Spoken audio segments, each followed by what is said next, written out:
Alright, so I really hate when I start. Anyhow. Today's video is just going to be like an update type of thing, and it's going to also be very informative. So first, let me just show you guys the upper for my 300 blackout build. I wanted to do something with a little bit of color. I most likely am going to change it because it seems a little loud for my liking. So this is how it looks right now. Bear Creek 5.5 inch barrel, I believe. So yeah, it's a pretty cool looking thing. Here's that. I'll show you guys a couple other things, like some stuff that I was doing over the weekend. So again, Gucci duffel bag for my gun bag. Flex. And the biggest flex of that is that I spent 120 bucks on it. So again, there's a lock on it. Empty. So yeah, I was testing the Midwest Industries blast diffuser. Works great.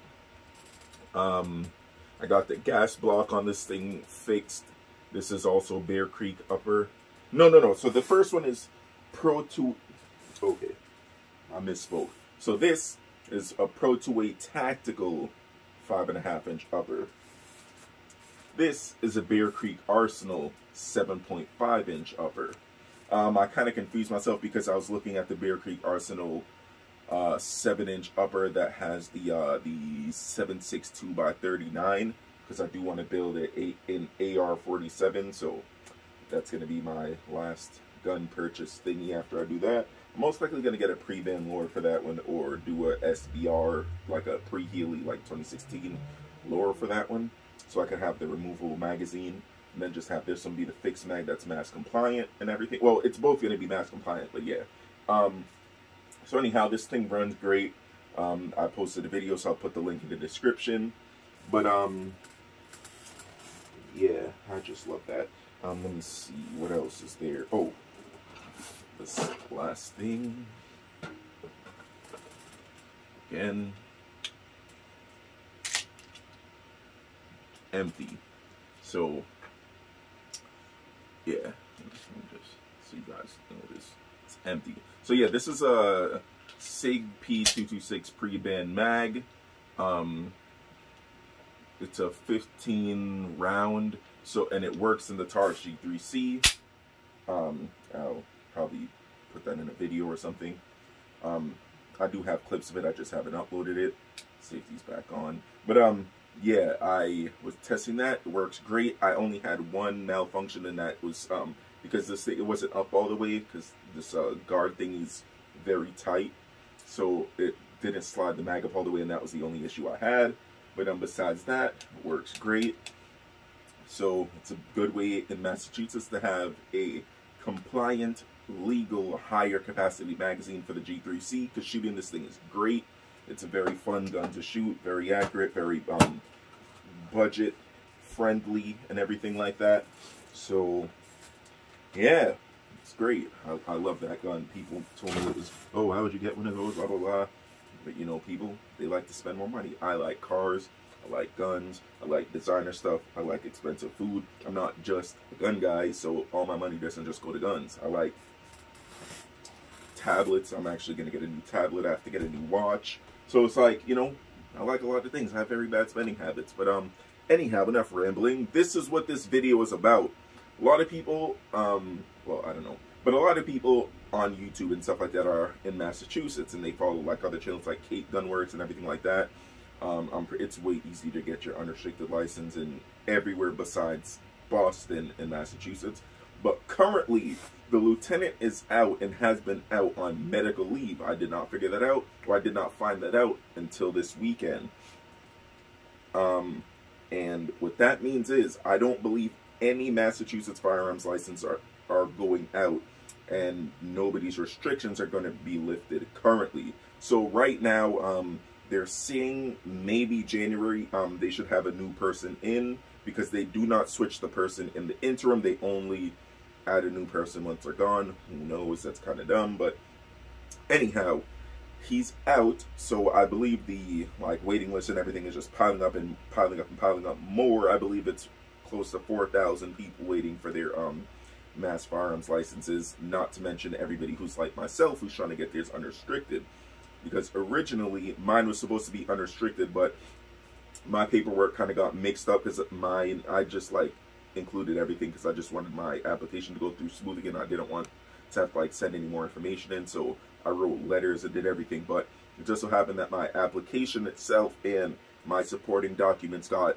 separated before it got to his hands, so he didn't see that I had supporting documents as to why I want mine unrestricted.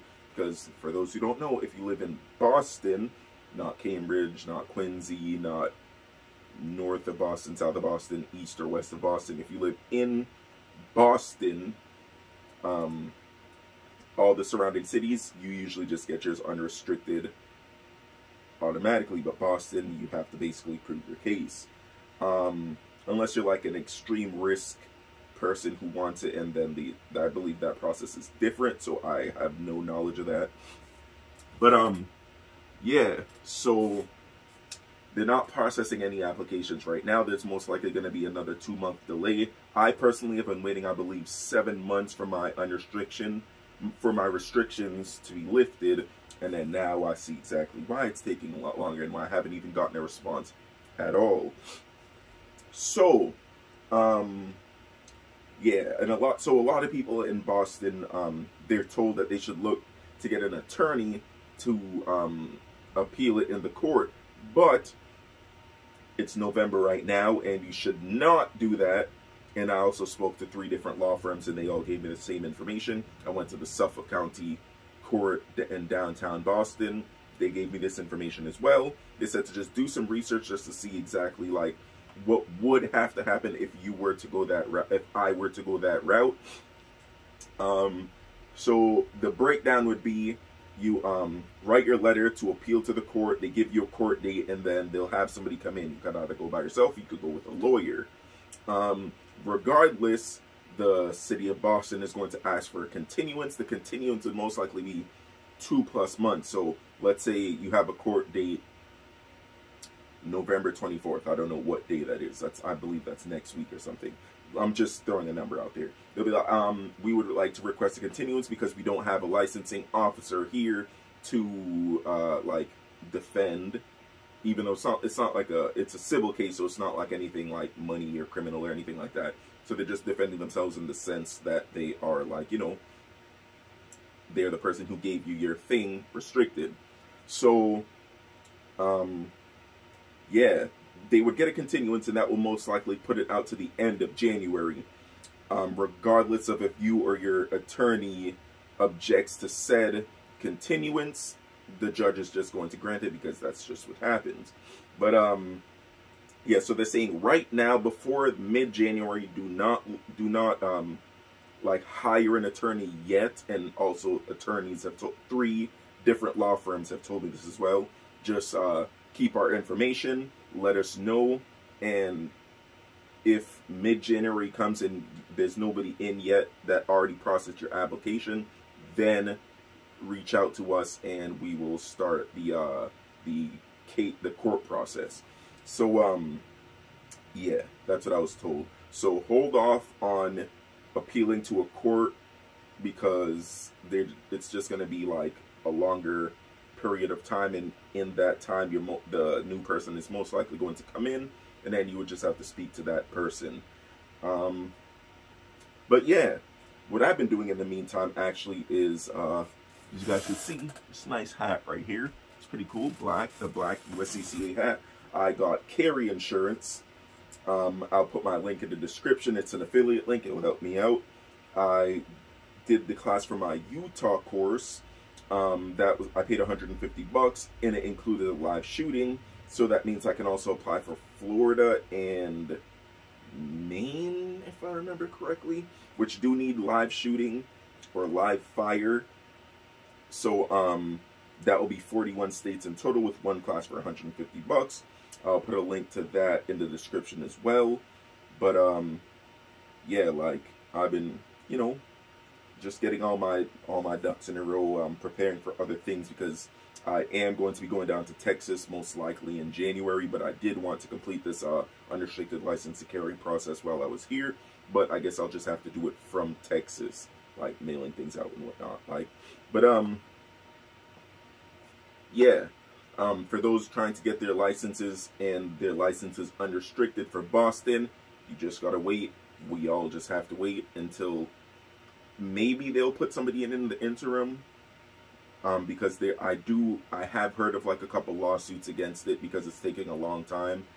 There's places now that like Utah, for example, they have to give you your non-resident license in 60 days. And if after the 60 days anything comes up on your record, your license is denied. So regardless, the longest it'll take for you to get your Utah non-resident license, which has reciprocity for 39 states, is 60 days, which is great. Wow. Massachusetts, you guys got to learn something. Not Massachusetts, sorry. Boston, you guys got to learn something from that. Because even before, they were using the pandemic as an excuse as to why things were taking so long. And the list, when I got on, and it took me 11 months, the list was around like 2,800 people. I started the process in 2019, I believe, or the beginning of 2020. And then I started the process in 2019, like researching how to get my license to carry. The beginning of 2020, I did my my safety course and everything and sent out my application. And then the beginning of 2021 is when I got my actual license to carry license, but it came restricted. So now I've been waiting about 7 months, maybe 8, to get my restrictions dropped. So a lot of people are in Boston are in my predicament. There's people, if you even started your application after me, there's people talking about they got theirs after 14 months. So it's just been crazy. So yeah, hopefully this video was informative. I know there was a lot of rambling. I'm not too good at this. I'm better at, you know, like typing out my stuff. But yeah, a lot of people are visual learners in the sense that they have to hear somebody say something. So I made this video for you guys because I'm also that way, which is exactly why I went to the Boston Police Department. I went to the Suffolk Court, and then I called a couple law firms to get all this information that I can relate to you guys. So I'm gonna post this on Facebook, Reddit, and stuff like that, and hopefully this was helpful, because, you know, I want my license to carry unrestricted here. I want my license to carry unrestricted everywhere. I'm not going to get into politics or anything like that. But yeah, thanks for watching. Like, comment, and subscribe. Get uscca carry insurance, because now there is no limit to the amount. I know before the legal, they were saying like the amount that they would cover for your legal fees is like $250,000, and then they raised it to $2 million, and now there is no limit to how much they'll cover. So link will be in the description. Get carry insurance. It'll give me some credit on uscca.com. And yeah, thanks for watching. Like, comment, and subscribe, and I'll get to you guys with more gun build stuff, because I'm going to be upgrading this. I'm going to be getting a lower for this, and this is a 300 blackout, by the way. This is a 5.56 but for this one I'm going to get a pre-band lower, or pre-Healy lower. I'm most likely going to throw a binary trigger in there. I'm going to have pre-band mags and everything like that. So this is going to be a really, really fun little, like, you know,